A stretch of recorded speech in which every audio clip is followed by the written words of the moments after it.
Welcome to part 3 of our Madigan adventure. Make sure you check out part 1 and 2 if you haven't seen them yet.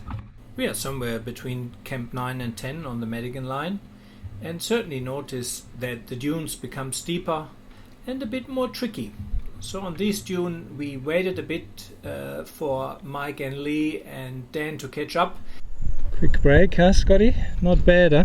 Yeah, what a view. The morning and afternoon, particularly the afternoon, the sand just comes alive. It really starts glowing a nice deep red. Beautiful. The trick on these dunes, beside the correct tire pressure, really is to have enough momentum and keep your vehicle in the correct rev range. So like during technical driving, throttle control really is the most important part here. The next one was Dan in the Troopy, which is pretty heavy because it is his expedition vehicle, and the 1HZ diesel motor, while very reliable, really struggled to carry up the heavy weight of the Troopy. We're trying to drive all of these with an absolute minimum amount of wheel spin and stop any throttle input as soon as we realize the vehicle can't proceed. This will keep the tracks in good shape and prevent him from being chopped up like the French line. Dan is a location scout for major film studios and spends a lot of time by himself traversing our great country. So he insisted that he's going to get up that dune out of his own steam and had a few more attempts. After some more tire pressure adjustments and a good run-up, the trusty 1HZ finally made it. Today they climbed dunes that passed 100 feet in heights. The dunes were becoming more and more symmetrical and steep on the approach. The camels were really struggling. By the time they set camp, Jack was critical with Madigan's decision to push on. It was a sober camp, not even halfway, and the camels on which they were so reliant were beginning to fail. They spoke of leaving 1 or 2 camels behind, but that it's against the principles of exploration. Once you begin to abandon your gear, it was a sure sign of impending collapse and failure. They worked on a plan to redistribute the loads. The battery charger pretty much overheats midday or around 3 o'clock, roughly always. And then it starts draining the battery far more than if the engine was switched off. So yeah, trying stop, bonnet open, let the air escape, cool it down a bit. But certainly not the ideal solution for the desert. I should mention the location for the DC to DC charger wasn't well chosen by the electrician who installed it. I have to give credit to Red Arc. As soon as I reached Alice Springs, they organized me an auto electrician and he relocated the charger right behind the grill, and from there on I had no further problems. As Madigan noted, the dunes were getting higher and steeper. For us coming east to west, it meant we had to ascend the steeper side of the dune and descend the gentler slope. This was one of the 3 or 4 dunes where you really had to pay attention and stay in your right rev band for your engine. I had a few people asking why I run big mud-terrain tires in the desert. It's pretty simple. From my experience, big mud-terrain tires perform very well on sand if you run them at the correct tire pressure. The big advantage of big muddies is that they have a super strong sidewall. This applies in particular to the Nitto trail grapplers I'm running. A strong sidewall means that the likelihood of tire damage, and in particular sidewall damage, is greatly reduced.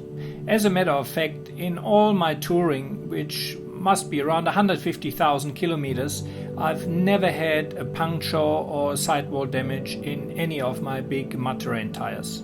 The bigger tire also provides a bigger footprint and therefore better traction. What's happening? We've got sat phones basically. So just so happened on this trip we've got Dan's got an in-mast sat unit.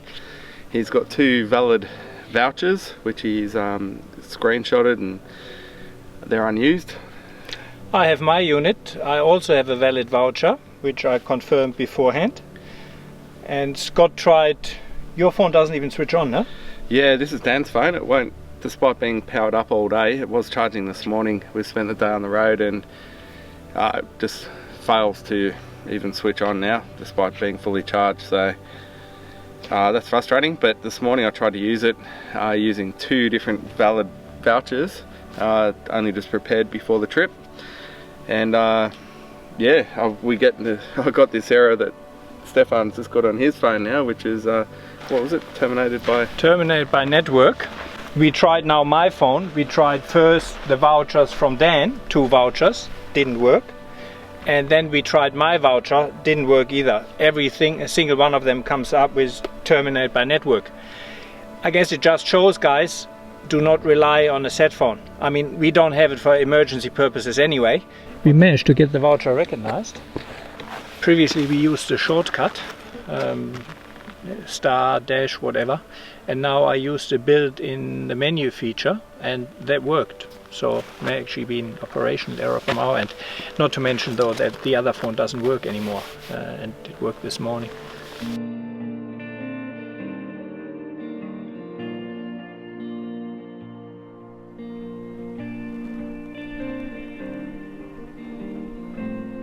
Dan is treating us for dinner tonight. You want a pig's-eye? Yes. Wow, delicious. The good old trusty roast chicken. Wow, awesome. Business. Yes. It was another night for some astrophotography, as the conditions were really perfect, and it's hard to beat the desert for astro. We'll take it easy, we'll take it slow. Been for a walk this morning, and now he's having a little nap. Oh, did we have a lot of action? The young indigenous boy Andy was excellent with bushcraft, and he knew every animal, he knew how to read the footprints. At some stage he pointed out that there was a marsupial underground, and Madigan decided it was a good idea to try to dig it out. They spent hours digging man-high tunnels after the creature. However, when they still could not locate it and asked Andy about it again, Andy just said, "The animal can dig much faster than you can dig, so you will never gonna get it." That were a few hours wasted digging in the sand.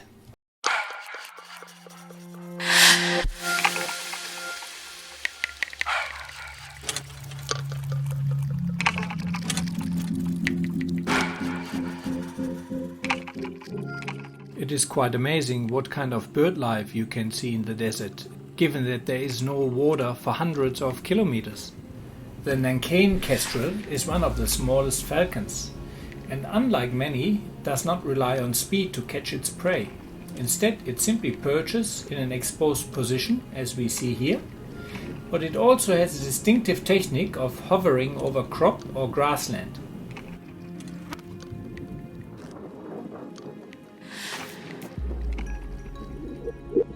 Desert gum trees. Very unusual.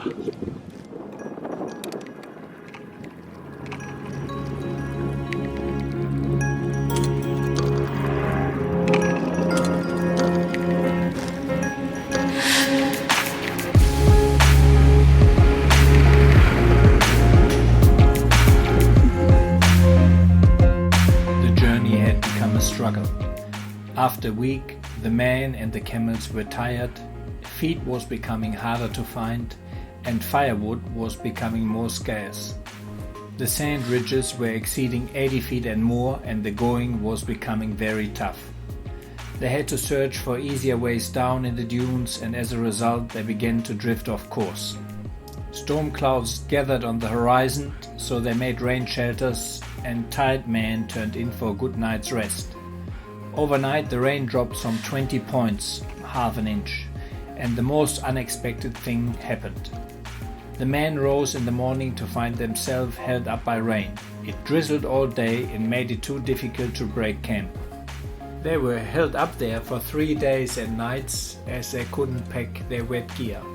They also made one of their radio broadcasts. Unfortunately, none of these radio broadcasts survived as far as we know.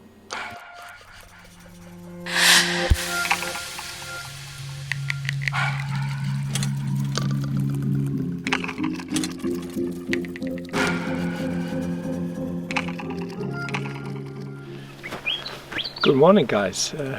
Here it's nearing its end. I think we have one more night, but I thought I share how I keep clean in 6, 7, 8 days in the desert. Obviously one option is baby wipes. Make sure that you take them with you though. I bought some special bamboo baby wipes which 100% biodegrade in a very short amount of time. However, that's more my toilet solution. What I'm using to wash, I've got a routine every morning, which I have to say it's pretty cold because when you get up it is fresh. But I've got a few face washers. I've got a thermos can of warm water. One face washer actually for the different regions, obviously. Have a face washer, put a little bit of soap on, a tiny little bit, smitten, and then warm water. Good rinse down, dry down again, and you do that for the different regions. And to be honest, yeah, you feel pretty much clean. It's not the sticky, sweaty thing which usually after 3-4 days, you know, you feel, personally I do not feel comfortable, but that works actually excellent. Pretty good. These are 2 rose-breasted cockatoos which are widespread all over Australia and can be really found anywhere. Yeah, another morning in the desert. We pretty much camped between Camp 7 and Camp 6. Beautiful camp, beautiful sunset. Unfortunately, you have the whole desert and a group of 7 vehicles pulled in and pretty much, yeah, camped next to us. Yeah, I don't know. So much space here. I heard dingoes in the night, so that was awesome. The first dingoes we heard on this trip.